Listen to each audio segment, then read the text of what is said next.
ભક્તજનો, જય શ્રી કૃષ્ણ. કેમ છો બધા? આનંદમાં? હનુમાનજીની શ્રેણીમાં આપણે આજે આગળ જ વાત કરીશું. એ પહેલાં પ્રણામ કરી લઈએ. શ્રી ગણેશાય નમઃ, શ્રી સરસ્વત્યે નમઃ, શ્રી માતૃપિતૃ ચરણ કમલેભ્યો નમઃ, શ્રી હનુમંતાય નમો નમઃ. ભક્તો, આપણે આગળ સમજાય એ પ્રમાણે હનુમાનજીની જેટલી વાતો કરીએ ને એટલી આપણને ઓછી પડે એવું છે. હવે આજે આપણે વાત કરવી છે હનુમાનજીએ એમ સમજો કે કોના કોના અહંકાર ઓગાળ્યા એની વાત કરવાની છે.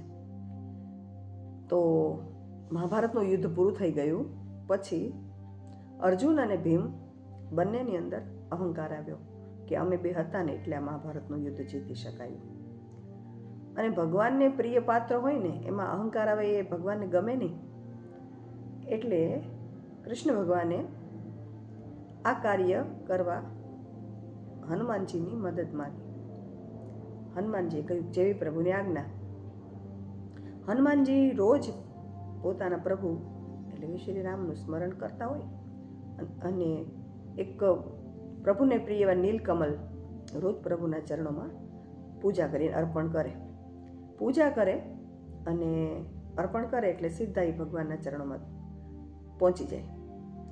એટલે મહાભારતના યુદ્ધ પછી અર્જુન અને ભીમે જોયું કે આ કેવા સરસ કમળ છે, પણ એક જ કમળ એના ચરણોમાં આવે. એટલે કૃષ્ણ ભગવાને કહ્યું કે મારા એક ભક્ત મને આ રોજ કમળ આપે છે, ધરે છે અને મારી પાસે પહોંચે છે. રૂક્ષ્મણીની પણ ઈચ્છા છે, તો તમે કામ કરો ને, આ કમળ ક્યાંકથી શોધી આવો ને, રૂક્ષ્મણીને પણ પ્રિય છે. એ બંનેને કમળ શોધવાનું કામ સોંપ્યું. ક્યાં મળે છે એ તો કંઈ ખબર નથી. બે પોતપોતાની રીતે શોધવા માટે નીકળી પડ્યા. અર્જુન પોતાના રથ અને ગાંડી ધનુષ ખંભે લગાવી અને નીકળી પડ્યો. જતાં જતાં રસ્તામાં નદી આવી. નદીને પેલે પારે તેને જવું હતું. એટલે નદીને કહ્યું કે હે નદી માતા, મને રસ્તો આપો. નદીએ સાંભળ્યું નહીં. 3 વાર એણે કહ્યું, પ્રાર્થના કરી, પણ નદીએ કંઈ સાંભળ્યું નહીં. એટલે અર્જુને કીધું, તું નદી મને ના પાડે છે આગળ જવાની, રસ્તો આપવાની, અને વાણ ચડાવ્યું. મેં તને 3 વાર કીધું, તું મારું માની નથી, તે મને રસ્તો આપ્યો નથી, એટલે હું તારી નદીનું પાણી સૂકવી નાખીશ અને પછી હું આગળ જઈશ. એમ ક્રોધ કરીને જેવું બાણ ચડાવ્યું એવી નદી માતા પ્રગટ થયા અને કહ્યું કે તમે તો વિશ્વના શ્રેષ્ઠ ધનુર્ધર છો, તમે મારું આ જળ સૂકવી નાખશો તો આની અંદર કેટલા બધા જીવજંતુઓ છે એ બધા મરી જશે તરફડીને. શું એ ભગવાનને ગમશે? અને અમારું તો આ કાર્ય જ છે, આમાં અમે રસ્તો કેવી રીતે આપી શકીએ તમને? પણ તમે તો વિશ્વના ધનુર્ધર છો, તો તમે બાણથી રસ્તો બનાવી નાખો ને. અર્જુનને વાત સાચી લાગી એટલે અર્જુન કે સારું. અને અર્જુને બાણ ચડાવી અને પુલ બનાવી નાખ્યો.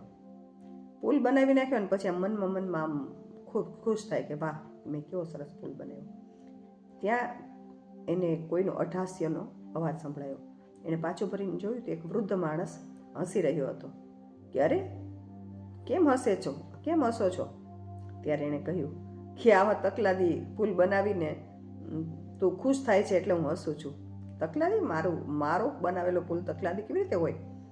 એ કે આમ પગ અડાડ્યો તોય તૂટી જાય છે, કે આવા પુલ જ ન હોય. પુલ તો પથ્થરના બનાવવા જોઈએ, કે જેવા રામાવતારની અંદર સેતુબંધમાં બનાવ્યો હતો. એટલે અર્જુન હસવા માંડ્યો. અરે વૃદ્ધ માણસ, તમને ખબર નથી, એ વખતે વાંદરાઓ બધા મૂર્ખાઓ હતા ને, એટલે આટલી બધી મહેનત કરી. હું હોત ને તો એક પુલથી હું સરસ એક જ બાણથી પુલ બનાવી નાખત અને આખી સેનાને હું પહોંચાડી દેત લંકામાં. હનુમાનજી કે ચેક કરવા દો, નહીંતર તમે મરી જાશો ક્યાંક. જેવો હનુમાનજી પગ મૂક્યો ને એવો પુલ એનો કડાડ ભૂસ કરતો નીચે. પુલ તૂટી ગયો. એટલે અર્જુનને નવાઈ લાગી કે મારો પુલ એક વૃદ્ધ માણસના પગ મૂકવાથી તૂટી ગયો, તો આ માણસ કોઈ જેવો તેવો ન હોય. એટલે એણે પ્રણામ કર્યા કે હે માન્યવર, આપ કોણ છો? આપના અસલ સ્વરૂપનું મને દર્શન કરાવો. અને તમારા કારણે મારી અંદર અહંકાર જે હતો એ ઓગળી ગયો છે અને મને મારી ભૂલ સમજાઈ ગઈ છે. એટલે હનુમાનજીએ સ્વરૂપે જે વૃદ્ધ માણસ હતા તેણે પોતાના સ્વરૂપે હનુમાનજીનું સ્વરૂપ બતાવ્યું. ઓ હનુમાનજી, અને પ્રણામ કર્યા અને પોતાનો અહમ ઓગળી ગયો અને પોતાને પસ્તાવો થયો કે હું ભગવાનનો ભક્ત થઈને આટલો બધો અહંકાર કરતો હતો. તો આવી રીતે હનુમાનજીનો અહંકાર દૂર કર્યો હતો. હનુમાનજીએ અર્જુનનો અહંકાર દૂર કર્યો હતો. છે ને સરસ મજાની વાત. આવી જ રીતે આપણે આવતીકાલે પણ વાત કરીશું. આવતીકાલે આપણે ભીમની વાત કરીશું કે ભીમનો અહંકાર કેવી રીતે ઉગાડ્યો. કારણ કે અર્જુન અને ભીમ બંને આ કમળ લેવા તો નીકળ્યા છે. બરાબર. તો કાલે ફરીવાર મળીએ. ત્યાં સુધી સૌને જય શ્રી રામ. અને હનુમાનજીની આ વાત સાથે આ આખો ઉપક્રમ હનુમાનજીના ચરણમાં સમર્પિત કરી અને પ્રાર્થના સાથે આપણે વાતને પૂર્ણ કરીશું. સર્વે ન ભવન્તુ સુખિનઃ, સર્વે સંતુ નિરામયા, સર્વે ભદ્રાણિ પશ્યન્તુ, મા કશ્ચિત દુઃખભાગ ભવેત. શ્રી રામ જય રામ જય જય રામ, શ્રી રામ જય રામ જય જય રામ, શ્રી રામ જય રામ જય જય રામ, શ્રી રામ જય રામ જય જય રામ. બોલો હનુમંત મહારાજની જય.